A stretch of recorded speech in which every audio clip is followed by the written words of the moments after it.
आप देख रहे हैं के मास न्यूज, हर समय आपके साथ। तो नमस्कार, मैं हूं निशान गौतम। आप देख रहे हैं के मास न्यूज। हमारे लेटेस्ट न्यूज को देखने के लिए टाइप करें www.kmasnews.com। सोशल मीडिया पर देखने के लिए टाइप करें के मास न्यूज। आइए देखते हैं। सबसे पहले हम चाहते हैं कि अपना परिचय बता दें। मैं भगेलू राम, पूर्व विधायक खादीपुर सुल्तानपुर। मैं इसमें समाजवादी पार्टी से भी 2022 का चुनाव लड़ा। विधायक जी, आज बाबा साहब की 132वीं जयंती है और ये पूरे विश्व में मनाया जा रहा है। देश की बात छोड़िए, पूरा विश्व मना रहा है। तो बाबा साहब को जानना कितना ज़रूरी है, थोड़ा सा आप इस प्रकार डालेंगे। बाबा साहेब को उतना जानना जरूरी है जितना अपने माँ बाप को जानते, उससे ज़्यादा जानना जरूरी है। अगर माँ बाप ने पैदा किया है तो बाबा साहब ने उसको आगे बढ़ाने में सबसे ज़्यादा अहम भूमिका बाबा साहब की। उसको डिटेल बताने में लंबा समय लगेगा, लेकिन बाबा साहब ने उस कीचड़ से निकाला हम सभी लोगों को जी, और देश को आगे बढ़ाया है जी।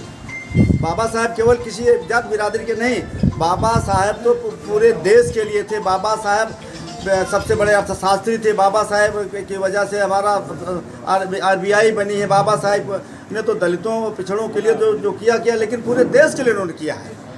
विधायक जी, आपने अभी कहा कि बाबा साहब को अर्थशास्त्री कहा जाता है। हाँ, तो बाबा साहब ऐसे महान विद्वान थे, जबकि ये भारत के लोगों को करना चाहिए था, लेकिन विदेशों को लेकर उनके ज्ञान की उपाधि दी। इस पर आप क्या कहना चाहते हैं?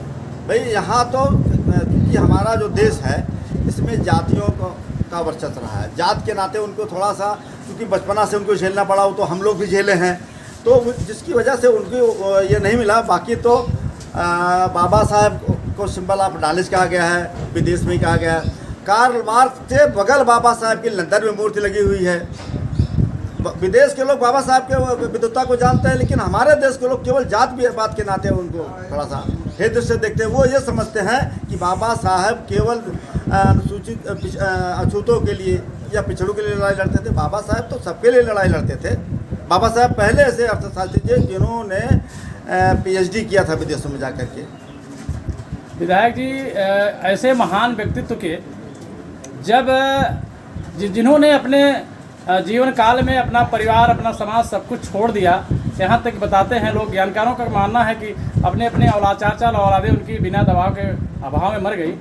ऐसे व्यक्ति की अगर स्टैचू तोड़ी जाती है भारत देश में जैसे देश में, तो कैसा आपको महसूस होता है? क्या करना चाहिए? जो तोड़ते हैं वो देश के लिए गद्दार हैं। वो बाबा साहब के बारे में वो नहीं जानते हैं, बाबा साहब के कामों को नहीं जानते हैं, बाबा साहब ने जो इस देश के लिए किया है वो नहीं जानते। बाबा साहब चाहते तो देखिए कि देश का बंटवारा और भी हो सकता था, लेकिन बाबा साहब ने ऐसा नहीं किया।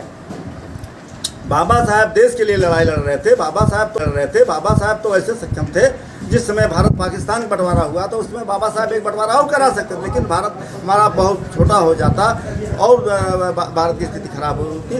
तो बाबा साहब तो देश के लिए काम किए। हाँ, ये सही है कि जो डिप्रेस क्लास था, जो दबे हुए लोग थे, उनके लिए उन्होंने ज़्यादा काम किया है। उसमें चाहे अनुसूचित जात के लोग हो, चाहे पिछड़े जात के लोग, जो भी लोग रहे उनके लिए बाबा साहब ने ज़्यादा काम किया है। विधायक जी, चलते आखिरी सवाल। इस समय पूरा विश्व, पूरा देश मना रहा है, उसी कड़ी में इस समय चूँकि आप समाजवादी पार्टी से हैं, तो समाजवादी पार्टी के लोग कैसे, किस रूप में बाबा साहब जयंती को मना रहे हैं? थोड़ा सा सबसे बड़ा प्रमाण है कि बाबा साहब जहाँ महुछावनी इंदौर में पैदा हुए थे मध्य प्रदेश में, हमारे राष्ट्रीय अध्यक्ष माननीय श्री अखिलेश यादव जी और उनके साथ भीम आर्मी के जो सहयोगी दल हैं श्री चंद्रशेखर आज़ाद जी और लोक दल के जयंत चौधरी जी, ये सभी लोग वहाँ गए हुए हैं। पहली बार वहाँ जयंती मनाई जा रही। इससे बड़ी बात और क्या हो सकती है?